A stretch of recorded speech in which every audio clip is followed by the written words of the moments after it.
FRO forest range officer और ACF assistant conservator of forest, ये दोनों पद बिके थे और इन दोनों पदों के लिए 20 सीटों पर प्रतियोगियों का चयन किया गया था, जिनसे 5 करोड़ 80 लाख रुपए वसूले गए थे।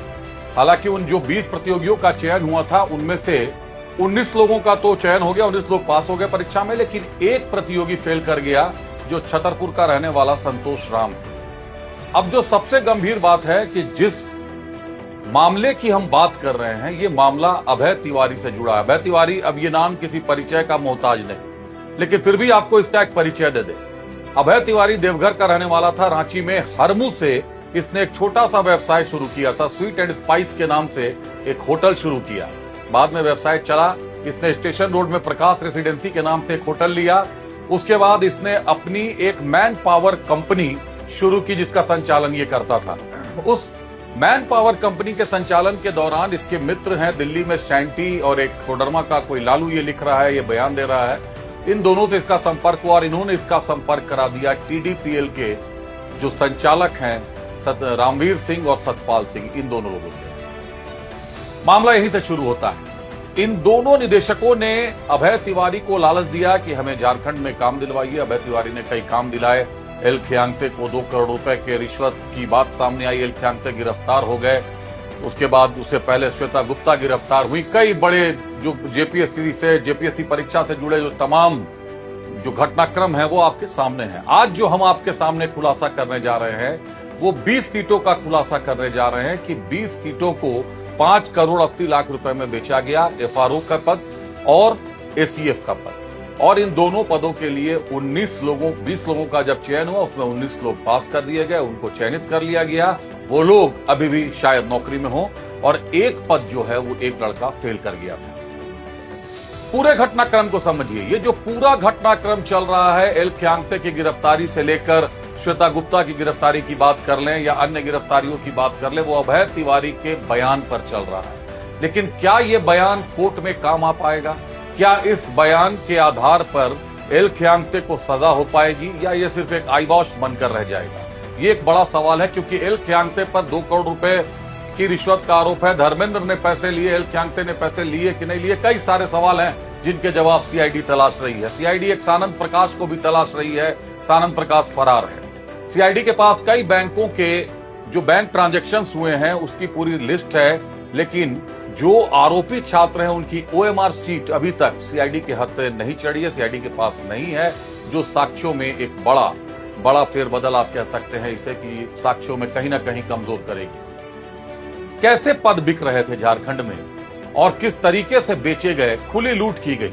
जेपीएससी की बात करें, जेएसएससी सीजीएल का पेपर लीक हुआ, उसको रटवाया गया, तमाम चीजें सामने आई, लेकिन पदों को बेचा गया, सीटों को बेचा गया, उस पर नियुक्तियां की गई। और जो सबसे गंभीर आज एक और मामला उभर कर सामने आया कि शिवशंकर शर्मा नाम के एक व्यक्ति हैं, उन्होंने पीआईएल दायर किया था जेपीएससी से संबंधित गड़बड़ियों को लेकर। शिवशंकर शर्मा की पीआईएल हालांकि बाद में कोर्ट ने खारिज कर दी। वो मुख्यमंत्री हेमंत सोरेन को अपने निशाने पर रखते थे। कहीं न कहीं मुख्यमंत्री हेमंत सोरेन पर हमेशा उनका निशाना बना रहता था। कोर्ट ने यह कहकर खारिज कर दिया कि गलत मंशा से पीआईएल दायर किया गया है। लेकिन खारिज होने से पहले शिवशंकर शर्मा को मैनेज करने के लिए ये जो एग्जाम सिंडिकेट है, ये पढ़ाई की लड़ाई लड़ने वाले छात्रों के भविष्य से खिलवाड़ करने वाले ये जो सिंडिकेट के लोग हैं, इन्होंने शिवशंकर शर्मा की बोली 3 करोड़ की लगाई। 3 करोड़ की डील हुई थी। 5 लाख रुपए सैनिक मार्केट में एक व्यक्ति दुकान चलाता, उसके मार्फत भिजवाए भी गए थे, लेकिन उसके बाद पैसे नहीं गए और उसके बाद कोर्ट ने खारिज कर दिया, तो मामला वहीं फंस कर रह गया। आए दिन जेपीएससी से जुड़े नए खुलासे सामने आ रहे हैं और आए दिन हम देख रहे हैं जयपाल सिंह स्टेडियम में छात्रों के प्रोटेस्ट को, कि वो किस तरीके से शांतिपूर्ण प्रोटेस्ट अपना बनाने में लगातार प्रयासरत है। कल मीडिया की सुर्खियों में रहा कि लाठियां चली, ताबड़तोड़ लाठियां चली, लाठीचार्ज हुआ। रात में रांची डीसी मंजूनाथ भजंत्री साहब, रांची एसएसपी राकेश रंजन ने प्रेस कॉन्फ्रेंस कर ये बताया कि भीड़ में कई असामाजिक तत्व भी थे जो बैरिकेडिंग को तोड़ रहे थे, पुलिस वालों को गालियां दे रहे थे, पत्थर बरसा रहे थे। कई ऐसे भी फुटेज आए, पुलिस वालों को भी मारपीट, पुलिस वालों के साथ भी मारपीट की गई और अंत में लाठीचार्ज हो गया। कहीं ना कहीं रांची को जंतर मंतर बनाने का पूरा प्रयास किया गया। लेकिन यहां धन्यवाद देना चाहिए रांची पुलिस को भी और धन्यवाद देना चाहिए उन छात्रों को भी जो अपने प्रदर्शन को शांतिपूर्ण बनाए हुए हैं। आप आज की रैली देख लीजिए, आज का मार्च देख लीजिए इन छात्रों का। आज कल जब लाठीचार्ज हुई है तो तमाम तरीके के, जब जंतर मंतर में लाठीचार्ज हुई थी तो कई गालियों के फुटेज आ रहे थे, वीडियो बन रहे थे, कई लोगों को गालियां दी जाती थी, प्रधानमंत्री तक को गालियां दी गई। एक वीडियो झारखंड का आप नहीं दिखा पाएंगे कि झारखंड के किसी बच्चे ने सीएम को या किसी अधिकारी को गालियां दी। गाली का एक लफ्ज भी अपने जुबान से निकाला हो। शिकायतें हैं, दर्द है, पीड़ा है, लेकिन गाली नहीं है, बदतमीजी नहीं है। आज जब देर शाम इन लोगों ने अपना मार्च निकाला तो इन्होंने मौन मार्च निकाला, जुबान बंद, कोई आवाज नहीं, और इन्होंने अपनी प्रतिक्रिया दे दी कि सरकार, प्रशासन, आप जो भी करेंगे हम पीठ पर लाठियां खाएंगे लेकिन जुबान से उफ नहीं कहेंगे। आखिर पूरा मामला आखिर क्यों चाहते हैं ये छात्र सीबीआई की जांच? अब आप समझिए कि जिस सिस्टम से सीआईडी की जांच हो रही है, कल मेरी बात वहां कई लोगों से हुई, हम वो भी इंटरव्यू आपको दिखाएंगे। सीआईडी की जांच एक समय तक ठीक चली थी, उसके बाद सीआईडी की जांच प्रभावित हो गई। जो लोग आरोपी थे वो बख्श दिए गए और जो शिकायत करता थे उनके पीछे पुलिस और सीआईडी पड़ गई। पूरा मामला वहां से यू टर्न मार चुका था। लेकिन यहां छात्रों को भी ये समझना होगा कि जिस जेएसएससी सीजीएल परीक्षा के लिए आप लड़ाई लड़ रहे हैं, उसको रद्द करवाने के लिए, उसकी सीबीआई जांच के लिए, उसके लिए आप पहले ही हाईकोर्ट और सुप्रीम कोर्ट के दरवाजे टकटका चुके हैं और हाईकोर्ट ने यह उसमें वर्डिक्ट भी दे दिया था कि यह मामला सीबीआई को रेफर करने लायक, इस मामले में कुछ दिखाई नहीं देता। इसके बाद इस मामले में राज्य सरकार के भी हाथ बंधे हुए हैं, राज्य सरकार भी शायद अपने स्तर से इसको नहीं कर पा रही है। तो एक कानूनी समाधान इसका निकलना चाहिए। हमारा उद्देश्य ये है कि छात्रों का ये प्रोटेस्ट खत्म हो, छात्र अपने अपने घर जाए, अपने भविष्य के लिए, अपने सुदृढ़ भविष्य के लिए काम करें, पढ़ाई करें, लेकिन साथ ही साथ उनकी जो जायज मांगे, रिफॉर्म, परीक्षा कराने की पद्धति को लेकर जो मांगे हैं, जो परीक्षाएं टीडीपीएल ने कराई हैं, जिन परीक्षाओं में विवाद है, उनकी सीबीआई जांच की वो मांग कर रहे हैं। नए तथ्य सामने आ रहे हैं हर दिन, तो सरकार को अनुशंसा करने में कहीं कोई हर्ज नहीं दिखाई देती कि हां, सीबीआई की जांच कराई जा सकती है। क्योंकि सीआईडी के घेरे में ज्यादातर जब राज्य के पूर्व मुख्य सचिव आ चुके हैं, एल ख्यांग्ते पर आरोप लग चुका, वो गिरफ्तार हो चुके हैं, जेल में, कल रात उनको जेल भेज दिया गया। परीक्षा deputy examination controller Shweta Gupta jail में है। कई बड़े नाम आएंगे। अभी जब एल ख्यांग्ते से पूछताछ होगी तो उनके कन्फेशन में भी कई बड़े नाम आएंगे। तो क्या एल ख्यांग्ते के से पूछताछ में जो बड़े नाम आएंगे उन पर सीआईडी कार्रवाई कर पाएगी? ये एक बड़ा सवाल है। अभी जो एल ख्यांग्ते की गिरफ्तारी हुई है वो अभय तिवारी, धर्मेंद्र, इनके कबूलनामे, इनके बयान पर हुई है। लेकिन जब एल ख्यांग्ते अपना बयान देंगे उसके बाद ये जांच की सुई किस तरफ मुड़ेगी, ये बड़ा सवाल अभी सामने खड़ा है। अभी एल ख्यांग्ते की रिमांड नहीं हुई है, वो कल जेल ही गए हैं। आज धर्मेंद्र को सीआईडी ने और 5 दिनों के रिमांड पर लिया है। धर्मेंद्र से अभी पूछताछ की जा रही है, सानंदा की तलाश की जा रही है। पतंजलि आईएएस एकेडमी के भी एक मास्टर, रवि मास्टर का भी नाम सामने आया है। इसके अलावा आप झारखंड डिजिटल में आज हमने ये चलाया है, जब आप झारखंड डिजिटल आज का पढ़ेंगे, आज देखेंगे, आज वेबसाइट हमारा देखेंगे, तो उसमें आपको ये दिखेगा कि पटना, गिरिडीह, हजारीबाग और बोकारो के 4 लोग सक्रिय भूमिका में थे दलाली के पूरे मामले को लेकर, और उन लोगों को भी पुलिस उनकी गिरफ्त में, सीआईडी की गिरफ्त में, वो भी आने वाले हैं बहुत जल्द।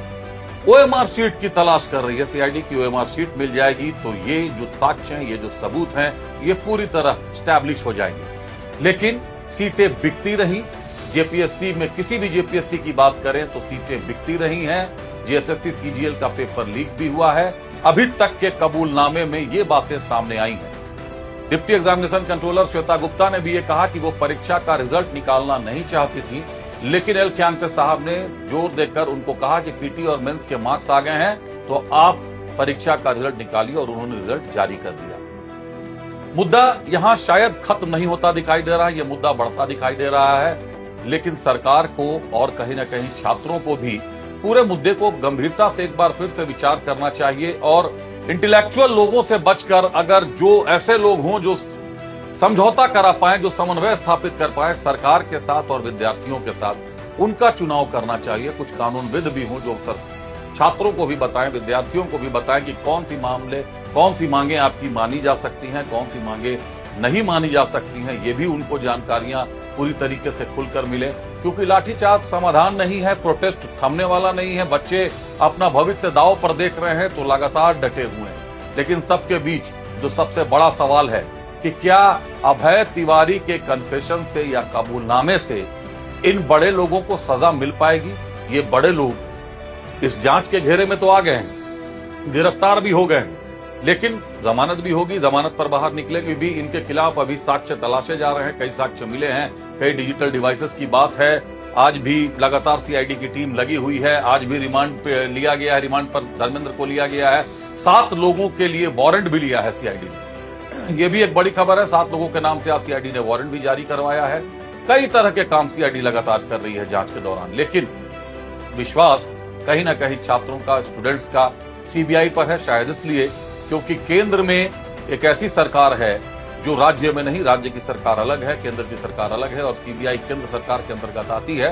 इसलिए ये माना जा रहा है कि अगर दूसरे सरकार के अंतर्गत या केंद्र सरकार के अंतर्गत की एजेंसी जांच करती है तो शायद इस मामले में दूध का दूध और पानी का पानी हो जाएगा। लेकिन कल आपको बताऊंगा कि सीबीआई का रेशियो क्या रहा है। कई परीक्षाओं की जांच सीबीआई के पास है, सीबीआई परीक्षाओं की जांच में कहां तक पहुंची है, उन लोगों का क्या हुआ जो इस सीबीआई जांच में आज तक फंसे हुए हैं, उलझे हुए हैं। लेकिन यह तय मानिए कि हमने जो आज आपको बताया, एफआरओ के 12 पद और एसीएफ के 8 पद, जिनमें 7 लोगों की नियुक्ति हुई होगी या एफआरओ के 11 लोगों की नियुक्ति हुई होगी, 19 लोग नियुक्त हुए हैं। ये 19 लोग कौन हैं, इनकी भी जांच की जा रही है, इनकी भी तलाश की जा रही है। वेबसाइट से प्रश्न पत्र डाउनलोड किए जा रहे हैं, माफ कीजिएगा, वेबसाइट से मार्कशीट डाउनलोड किए जा रहे हैं। कुल मिलाकर सारा मामला अपनी गति से चल रहा है, लेकिन इन सब के साथ अगर कुछ चल रहा है तो छात्रों का भूख हड़ताल, छात्रों का अनशन। मौसम देखिए, आप अंदाजा लगाइए, एक बार कलेजा दर्द से भर जाएगा कि ये छात्र इस खुले मैदान में ऐसे मौसम में पड़े हुए हैं, बारिश का सामना कर रहे हैं। लगातार हम मीडिया वाले भी वहां जा रहे हैं, कई बड़े नेता भी जा रहे हैं, लगातार लोगों से संवाद कर रहे हैं, लेकिन थकान होती है। और ये बच्चों के भविष्य की बात है। बच्चे हमारे आपके कभी भी किसी के भी शामिल हो सकते हैं इस तरीके के विरोध में, तो ये जरूरी है कि पूरी की पूरी प्रणाली स्वच्छ बन जाए।